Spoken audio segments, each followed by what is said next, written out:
దేవుని నామమునకు మహిమ కలుగును గాక. ప్రభునందు ప్రియులారా, మన ప్రభువు రక్షకుడునైన క్రీస్తు యేసు పరిశుద్ధ నామములో మీ అందరికీ శుభములు. 26వ తేదీ జూలై మాసము 2026 సంవత్సరం. ఇంకొక దినము నూతన సంవత్సరంలో మన జీవితంలో దేవుడు అనుగ్రహించి ఉన్నాడు. ఈ రోజున మన జీవితంలో ఎన్నో అనుకుంటాం. ఏంటి ఒకటి పోతే ఇంకోటి వస్తుంది, ఏంటి దెబ్బ మీద దెబ్బ తగులుతుంది, ఏంటి ఇలా అయితే నేను ఎలాగా అని చెప్పి చాలా విషయాల్లో మనము దెబ్బ మీద దెబ్బ పడుతూనే ఉంటుంది. ఒకదాని తర్వాత ఒకటి వస్తూనే ఉంటుంది. నిజంగా ఈ యొక్క లింకులను ఏమంటారంటే చైన్ అంటారు. చైన్ అంటే ఏంటంటే ఒకటి పోతే ఇంకొకటి అనేది కాదు, కానీ ఒకదాని తర్వాత ఒకటి అని కాదు, కానీ ఒకదాని పైన ఇంకొకటి అని కాదు, కానీ అది ఒక ఫ్లోటింగ్, అది ఒక ప్రవాహం. ప్రవాహము అంటే అర్థం ఏంటంటే మనము డైలీ వాడుతున్నాం కదా కరెంటు అంటే ప్రవాహం. అంటే ఈ ప్రవాహము ఏం చేస్తూ ఉంటుంది? ప్రవహిస్తూనే ఉంటుంది. ఎగ్జాంపుల్కి మన బ్లడ్ ఒక ప్రవాహము. ఎగ్జాంపుల్కి మన నోటిలో ఉన్న నీటి ఊట ఒక ప్రవాహము, లాలాజలము, అది ఊరుతూనే ఉంటుంది. అదే విధంగా మన గుండె అది ఫ్లోటింగ్ అంటే ప్రవాహము, కొడుతూనే ఉంటుంది. అంటే ఇలాగా అనేకమైన విషయాలు మన శరీరంలో మనకు తెలియకుండానే అవి మనము గుర్తించలేకపోతున్నాము, కానీ అనేక విషయాలు జరుగుతూ ఉన్నాయి. అంటే దీన్ని ఒక ప్రవాహముగా వాడితే చాలా విషయాల్లో మనము ఒక పిక్చర్ చూస్తున్నప్పుడు, ఒక వీడియో చూస్తున్నప్పుడు, ఒక కదలిక చూస్తున్నప్పుడు, ఇప్పుడు నేను రికార్డింగ్ చేస్తున్నప్పుడు నాకు తెలియకుండానే కనురెప్పలు ఎన్నోసార్లు మూతలు పడుతూ ఉంటాయి. కనుక చాలా విషయాల్లో మనం గ్రహించలేనిదే అవి ఒకదాని తర్వాత ఒకటి జరుగుతూ ఉంటుంది. దాన్ని స్లో మోషన్ లో పెడితే మనకి అర్థమవుతూ ఉంటుంది. కనుక దీన్ని ఏమంటారంటే మోషన్ అంటే ఏంటంటే చలనము, ఒక ప్రవాహము. కనుక ఈ ప్రతి ప్రవాహమునకు మూల కేంద్రము అంటే ఖచ్చితంగా ఒక ప్రారంభం ఉంటుంది, ఒక ముగింపు ఉంటుంది. కానీ ముగింపు కంటే ఇక్కడ ఈ ప్రవాహమునకు మాత్రము ప్రారంభమే ముఖ్యం. కారణం ఏంటంటే ప్రారంభము ఆగిపోయింది అనుకోండి, ప్రవాహము ఇంకా ఆగిపోతుంది. అయితే ప్రారంభము కొనసాగుతూనే ఉంది అనుకోండి, ప్రవాహము ఎంత దూరమైనా వెళ్ళొచ్చు. అంటే అర్థం ఏంటంటే ప్రవాహానికి గండి లేకపోతే ఆ యొక్క ఆనకట్ట అంటే ఆపడానికి ప్రయత్నం చేయొచ్చు, కానీ ఎప్పుడైతే ప్రారంభము అంత బలముగా ఉంటుందో అది ఆపడము ఎవరి తరము కూడా కాదు. కనుక చాలా విషయాల్లో ముగింపు కేంద్రంగా ఉండదు, ఇక్కడ ప్రారంభమే కేంద్రంగా ఉంటుంది. దాన్ని ప్రవాహము అంటారు. అంటే ఇది ఆపుదాము అనేలోపు ఇంకోటి వస్తుంది. అంటే దానికి రూట్ని కనుక్కోవాల్సిన అవసరము చాలా ముఖ్యంగా ఉంటుంది. దాని అంటే బేస్ని లేకపోతే దాని పునాదిని కనుక్కోవడము అనేది, దాని మూలస్థానాన్ని కనుక్కోవడము అనేది చాలా చాలా చాలా అవసరమై ఉంటుంది. కారణం ఏంటంటే చాలా విషయాల్లో మనము ఇదే కదా, దీన్ని ఆపొచ్చు కదా అనుకుంటూ ఉంటాం. లేదండి, ఇక్కడ నువ్వు ఆపుతుంటే ఇంకోటి వస్తుంది, పోనీ ఇక్కడ నువ్వు అడ్డు పెడితే అది పక్కకి వెళ్ళిపోతుంది. కారణం ఏంటంటే ఆ రూట్, ఆ బేస్, ఆ ఫౌండేషన్, ఆ సోర్స్ అంటే ఎక్కడి నుంచి అవి వస్తున్నాయి అనేది మనం గమనించాలి. అందుకని prevention is better than cure అంటారు. అంటే రోగం వచ్చాక స్వస్థత పరచుకోవడానికి మెడిసిన్ తీసుకునే కంటే అది రాకుండా జాగ్రత్త పడటానికి. కనుక ఈ రోగాలన్నీ కూడా ఒకదానితో ఒకటి లింక్ అయి ఉంటాయి. చాలా విషయాల్లో రోగానికి మూల కారణము, మూల కేంద్రము, the centre point, the base point ఏంటయ్యా అంటే స్ట్రెస్, ఒత్తిడి. ఎప్పుడైతే నువ్వు విపరీతమైన ఒత్తిడి తీసుకుంటావో, విపరీతముగా నీవు ఆందోళనకి గురవుతావో, ఏదైనా కూడా విపరీతము అనేది వైపరీత్యానికి కారణమవుతూ ఉంటుంది. కనుక ఈ రోజున మన జీవితాల్లో ఇక్కడ ఆపడానికి ప్రయత్నం చేస్తున్నాం. ఈ సందర్భంలో అంటే హియర్ అండ్ నౌ అది కాదండి, దెన్ అండ్ దేర్, అక్కడికక్కడ.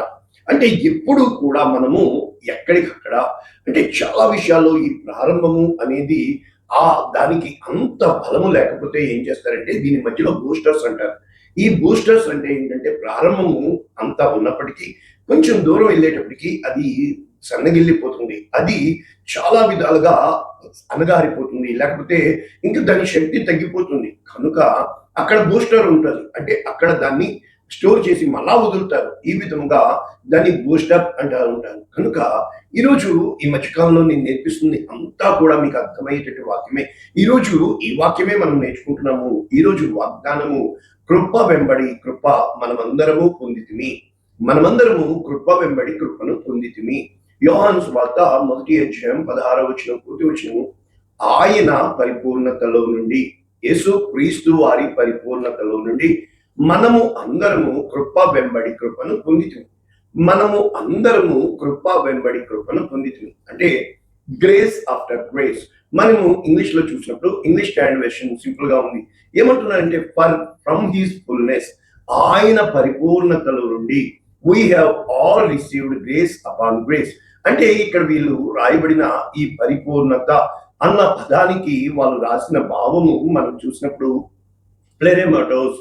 ఈ ప్లెరెమాటోస్ అన్న పదానికి వాళ్ళు రాసిన అర్థాలు మనం చూసినప్పుడు చాలా సింపుల్ గా వీళ్ళు రాసి ఉన్నారు. కారణం ఏంటంటే మనము ఇక్కడ రూట్ వర్డ్ కి ఎందుకు వెళ్తున్నాము అని మనం చూసినప్పుడు ఇక్కడ వాళ్ళు చెప్తుంది ఫుల్ అంటే ఒక సంపూర్ణము, లేకపోతే ఫుల్ఫిల్ అంటే సంపూర్ణముగా, లేకపోతే పరిపూర్ణముగా. అంటే అర్థం ఏంటంటే ఇది నింపబడుతుంది అనే లోపు ఇంకొకటి నింపబడుతుంది. ఎలీషా దగ్గరకు వచ్చినప్పటికి అయా మేము అల్పాలైపోయాము అన్నప్పుడు, అప్పుడు నీ దగ్గర ఏముంది, గుడిలో కొంచెం నూనె ఉంది, చాలు, అన్ని పాత్రలు తీసుకురా. సో ఎప్పుడైతే పాత్రలన్నీ తీసుకొచ్చి తలుపు మూసి ఆ పాత్రలు నింపడం ప్రారంభించి ఉన్నారో ఏం జరిగింది అని మనం చూసినప్పుడు అక్కడ ఊరుతూనే ఉంది. పాత్రలన్నీ ఇది నింపాక ఇంకోటి, ఇది నింపాక ఇంకోటి, ఇది నింపాక ఇంకోటి, అక్కడ అన్ని కంప్లీట్ అయిపోయినాయి. అంటే అర్థం ఏంటంటే ఈ కౌంట్, ఈ యొక్క మెజర్, ఈ యొక్క ఫ్లో అంటే ఈ యొక్క బడవలసింది నింపబడవలసిన దానికి ప్రామాణికంగా ఉంది. అంటే అక్కడ ఎన్ని నింపబడవలనో ఇక్కడ ఊరుతున్న బీజానికి ముందుగానే దేవుడు కౌంట్ చేసి ఉన్నాడు. అంటే మన తల వెంట్రుకలు సైతము ఆయన లెక్కించి ఉన్నాడు అని భావం. మన జీవిత దినములన్నీ కూడా ఆయన ముందుగానే కృపని మనకి అనుగ్రహించి ఉన్నాడు అని భావం. ఇక్కడ మనం చూస్తే పద్దే పద్దే ఈ భావాలు మనకి వస్తూ ఉంటాయి. కారణం ఏంటంటే మనము ఇక్కడ ప్రస్తుతము ఇవ్వబడుతున్న ఈ యొక్క టైటిల్ ప్రకారం మనం చూసినప్పుడు 14వ వచనం నుంచి యోహాన్ గారు రాయడం ప్రారంభిస్తున్నారు. వాక్యము శరీరధారి అయి, అంటే ఏ వాక్యము? ఆది యందు వాక్యము ఉండెను, వాక్యము దేవుని యొద్ద ఉండెను, వాక్యము దేవుడై ఉండెను, ఆయన ఆది యందు దేవుని యొద్ద ఉండెను, సమస్తము ఆయన మూలముగా కలిగిన ఉన్నది ఏది ఆయన లేకుండా కలగలేదు. ఆయనలో జీవం ఉండెను, ఆ జీవము మనుష్యులకు వెలుగై ఉండెను. ఈ వెలుగు ప్రకాశిస్తుంది కానీ మనుషులు దాన్ని గుర్తించరు. కనుక ఈ వాక్యము సత్య అంటే ఇక్కడ ఏమని రాయబడుతుంది? యోహాన్ గారు మనకు రాస్తూ శరీరధారి అయి కృపా సత్య సంపూర్ణుడుగా మనలో, అంటే కృప సత్యము సంపూర్ణత్వము. ఈ సంపూర్ణత్వంలో ఏమేమి ఉన్నాయి? కృప ఉంది, సత్యం ఉంది.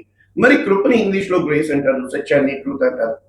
ఇక్కడ మనము ఈక్వేషన్ మనము తీసే ముందు ఒకసారి పూర్తిగా చదివితే ఇక్కడ చెప్పబడుతుంది ఆయన పరిపూర్ణతలో నుండి మనము కృప వెంబడి కృప. కారణము ధర్మశాస్త్రము మోషే ద్వారా అనుగ్రహింపబడును, కానీ కృప సత్యము క్రీస్తు యేసు వలన కలిగిను. కనుక ఇక్కడ మనం కొంత నోట్స్ నేర్చుకుంటే ఈ గ్రేస్ అండ్ ట్రూత్ అనేది మనం చూసినప్పుడు వాళ్ళు రాసిన అద్భుతమైన కోట్ ఏంటంటే ట్రూత్ వితౌట్ గ్రేస్ ఈజ్, అంటే సత్యము అనేది కృప లేకపోతే, జస్టిస్ వితౌట్ మేసీ అంటే నీ తీర్పు దయతో కూడింది కాదు. మరి గ్రేస్ వితౌట్ ట్రూత్ ఈజ్ అంటే కృప అనేది సత్యానికి కేంద్రము కాకపోతే అది పబ్లిక్ ని, నిన్ను నన్ను అంటే పాడు చేసేదిగా ఉంటుంది. ఇక truth without grace is harsh and crushes the people అంటే సత్యమే దయ లేకపోతే ఎవ్వరూ కూడా మనము బ్రతికి బట్ట కట్టలేము. కనుక grace without truth is freedom అంటే కృప నువ్వు పొందుకుంటున్నావు కానీ సత్యము అనే స్టాండర్డ్ లేకపోతే బాధ్యత రాహిత్యముగా.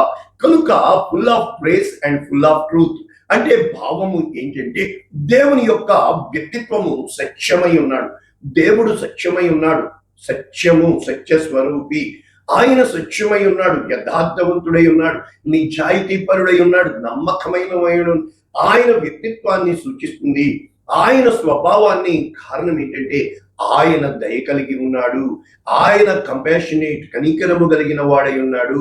కనుక ఇవి రెండు మనకి ఈ డివైన్ క్యారెక్టర్ ని మనకు చూపిస్తుంది, ఆయన వ్యక్తిత్వము, అదే విధముగా ఆయన స్వభావము. కనుక ఇక్కడ మనం చూసినప్పుడు గ్రేస్ అంటే ఏంటంటే ఫర్గివ్నెస్. అంటే ఈ ఫర్గివ్నెస్ అనేది మనము క్లియర్ గా చూడాలి అని అంటే మనకి ఇవ్వబడుతున్న భావములో ఈ యొక్క దేవుని వ్యక్తిత్వములో ఆయన పర్సనిఫికేషన్ అంటారు, ఆయన వ్యక్తిత్వము స్థిరమైనదిగా ఉంటుంది, అది సత్యమైనది. అంటే తరతరాలకి కూడా ఆయన మార్పు చెందని వాడుగా ఉంటాడు. కనుక ఈ వాక్యము మనము ఏ విధముగా గ్రహించవచ్చు, ఏ విధముగా అర్థం చేసుకోవచ్చు? పదే పదే మనం చూసినప్పుడు క్రీస్తు యేసు ప్రభుల వారు చెప్తూ ఉంటారు, మీ పరలోకపు తండ్రి పరిపూర్ణుడు కనుక మీరు పరిపూర్ణులుగా ఉండవలను. ఏ విధముగా పరలోకపు తండ్రి పరిపూర్ణుడు కనుక మీరు పరిపూర్ణులుగా ఉండవలను అన్న భావము మనకి చూసినప్పుడు మత్తయి సువార్త 5వ అధ్యాయంలో ఈ విధముగా చెప్పబడుతుంది. 43 నుంచి మనం చూసినప్పుడు నీ పొరుగువాని ప్రేమించి నీ శత్రువుని ద్వేషించు. అంటే ఒకటి ప్రేమించే గుణము, రెండు ద్వేషించే గుణము, ఇవి రెండు మనలోనే ఉన్నాయి, అంటే మంచి చెడు. కానీ మీ పరలోకపు తండ్రికి కుమారులై ఉండినట్లు, అంటే ప్రేమించడము ద్వేషించడము, మంచి చెడు, నీతి అవినీతి, అంటే తెలుపు నలుపు, నో నో నో నో. ఈయన ఏం చెప్తున్నాడు? మీ శత్రువులను కూడా ప్రేమించు. అంటే ఈ పార్ట్ లో కూడా ప్రేమ, ద్వేషము స్థానంలో కూడా ప్రేమను నింపుకోవాలి. కారణం ఏమని చెప్తున్నాడు? చెడ్డవారి మీద మంచి వారి మీద. కనుక మీ పరలోకపు తండ్రికి మీరు కుమారులు కనుక మీరు ఏమి చేయాలి అనేది ఇక్కడ స్పష్టంగా మనకి చెప్పబడుతున్నట్లు చూస్తున్నాం. కారణం ఏంటంటే చాలా విషయంలో పరిపూర్ణత, అంటే ఒక సంపూర్ణత, అంటే ఎక్కడ ప్రారంభించామో అక్కడికి తిరిగి చేరుట. అంటే మనము ఒక సైకిల్, అంటే ఇప్పుడు సంపూర్ణత్వము ఇక్కడ ప్రారంభించి ఇక్కడ తిరిగి చేరడము. కానీ గీత ఇక్కడ ప్రారంభించి ఎక్కడికి వెళ్తుందో అది వెనక్కి రానిది గీత. కనుక మన జీవితాల్లో ఈ సంపూర్ణత్వం అనేది సైకిల్ మాత్రమే కాదు, ట్రయాంగిల్ మలుపులు తిరగడమే కాదు, రెక్టాంగిల్, స్క్వేర్, అంటే నువ్వు ఏ షేప్ కైనా కూడా ఆ షేప్ పరిపూర్ణత, ఒక స్వారూప్యము కావాలి అంటే నీవు ఖచ్చితముగా మొదలు పెట్టిన చోట వెనక్కి రావలసి ఉంటుంది. అంటే నువ్వు ఆరంభము అదే విధముగా అదే ప్రారంభము తిరిగి కొనసాగింపు కావాలి. కనుక మన జీవితాల్లో చాలా విషయంలో ఈ ఫ్లోటింగ్ అంటూ ఉంటారు. కనుక కీర్తనకారుడు ఏమని రాస్తున్నాడు? సకల సంపూర్ణతకు పరిమితి కలదు. There is limitation to each and everything upon the earth. ఈ భూమి మీద సకల సంపూర్ణతకు పరిమితి కలదు. కానీ దేవుని యొక్క ధర్మ ఉపదేశము అపరిమితమైనది, అన్లిమిటెడ్. కనుక the grace of abundance, the grace of unlimited, అంటే ఇది లిమిట్ అని కాదు, ఇది అని లెక్క కాదు, లెక్కకు మించి విస్తారమైన దీవెనలు కుమ్మరించడానికి నీవు అడుగు వాటికంటే, ఊహించు వాటికంటే అత్యధికముగా చేయగలిగిన సామర్థ్యము కలిగిన దేవుణ్ణి నువ్వు గమనించడం. అంటే ఒక అల వచ్చి పుట్టింది అంటే అమ్మయ్యా అయిపోయింది కాదు, ఇంకొక అల సిద్ధముగా ఉంటుంది. అంటే ఒక సముద్రములో అలలు ఎగిసి పడుతున్నట్లుగా అవి ఎక్కడి నుంచి ప్రారంభించబడుతున్నాయో, ఏ విధముగా సైకిల్ అవుతున్నాయో, అందుకనే మన జీవితంలో ఈ సైన్ వేవ్ అంటారు. అంటే అర్థం ఏంటంటే పైకి కిందికి, పైకి కిందికి. పాత సినిమాల్లో అయితే దీపం పెట్టేవారు, దీపం గాలి కొట్టుకుని ఆరిపోతూ ఉండేది. కానీ కొత్త వాటిలో అయితే లైన్, స్ట్రైట్ లైన్ అయిపోయింది. అబ్బాయిని అప్పు డౌను, అంటే చాలా విషయాల్లో మనం తలక్రిందులు అవుతూ ఉంటాము, అప్ సైడ్ డౌన్ అవుతూ ఉంటాము. కనుక నీ ధర్మశాస్త్రము నాకు ఎంతో ప్రియముగా ఉన్నది, దినమెల్లా నేను దానిని ధ్యానించున్నాను. నీ ఆజ్ఞలు నిత్యము నాకు తోడుగా ఉన్నవి. ఎప్పుడైతే నీవు ధర్మశాస్త్రమును ధ్యానిస్తావో, ఆయన ఆజ్ఞలు నీవు నీ హృదయమందు ఉంచుకుంటావో, దావీదు చెప్తున్నాడు, నేను నీ ఎదుట పాపము చేయకుండానట్లు నా హృదయంలో నీ వాక్యమును భద్రపరిచి ఉంచి ఉన్నాను. కనుక యవ్వనస్తులు దేని చేత తమ నడతను శుద్ధి చేసుకుందరు? నీ వాక్యము చేతనే కదా, అంటే దేవుని నోటి మాట చేత. కనుక నాకు నిత్యము తోడుగా ఉన్నవి. ఇవి నా శత్రువులను మించిన జ్ఞానము కల, అంటే శత్రువులకు మించిన జ్ఞానము దేవుడు నీకు ఇవ్వాలని ఇష్టపడుతున్నాడు. రెండవది నీ శాసనములను, అంటే ఇక్కడ శాసనములు అంటే కొన్ని శిలాఫలకం మీద చెప్తూ ఉంటారు, లా చట్టము, శాసనము చేస్తూ ఉంటుంది డిగ్రీ. కనుక ధ్యానించున్నాను. ఇది బోధకులకందరికంటే విశేష జ్ఞానం. కనుక అక్కడ శత్రువులకు మించిన జ్ఞానము, బోధకులందరికంటే విశేష జ్ఞానము. ఇక చివరిగా నీ ఉపదేశములను, నీ యొక్క ప్రతి మాటను, నీ యొక్క నోటి మాట కొరకు నేను వేచి ఉంటున్నాను. కనుక వృద్ధుల కంటే నాకు విశేష జ్ఞానము.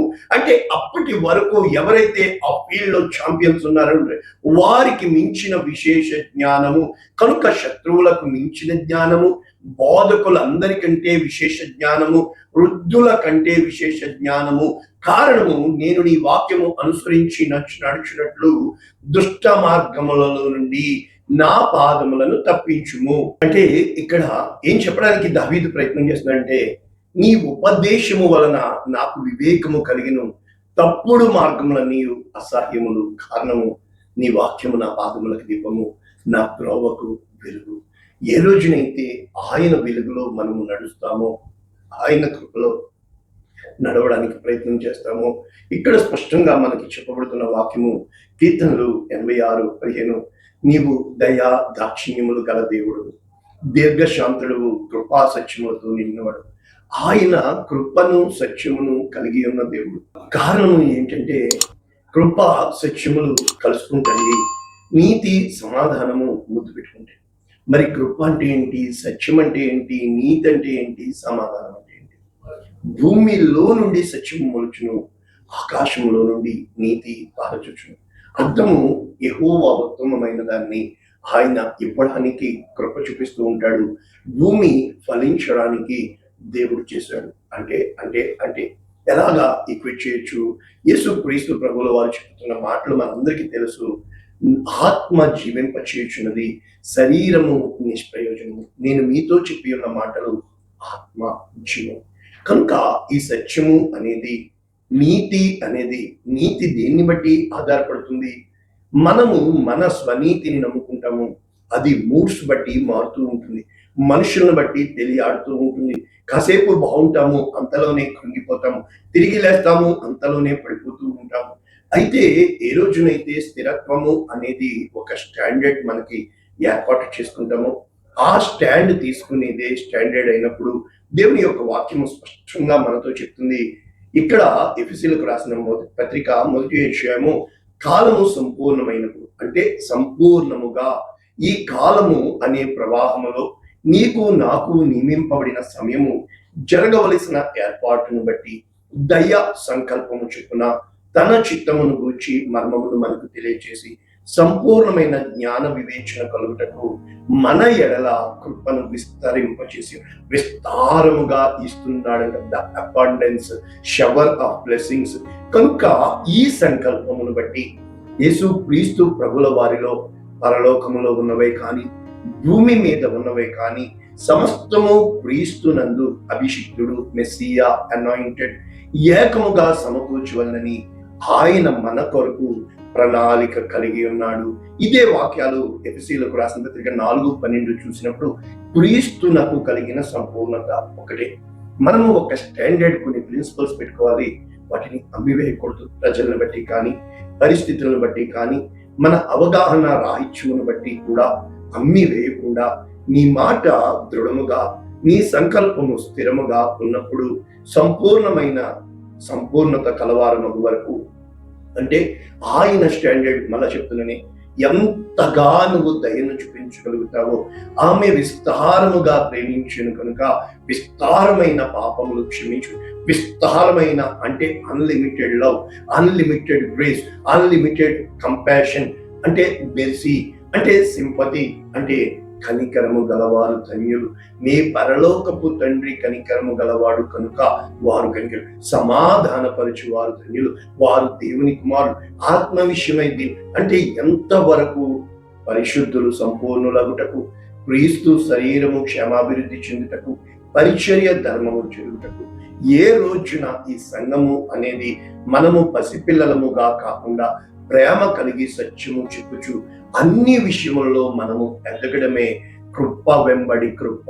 అంటే నువ్వు పాపం చేస్తూ పోవడం అని కాదు, మనం పాపం చేస్తూ పోతూ కృప నాకు ఇచ్చాడు, ఆ దేవుని తెలీదా నా కృప ఇచ్చు. కమానియా, దేవుడు సత్యవంతుడు, దేవుడు యథార్థవంతుడు, దేవుడు పరిశుద్ధుడు.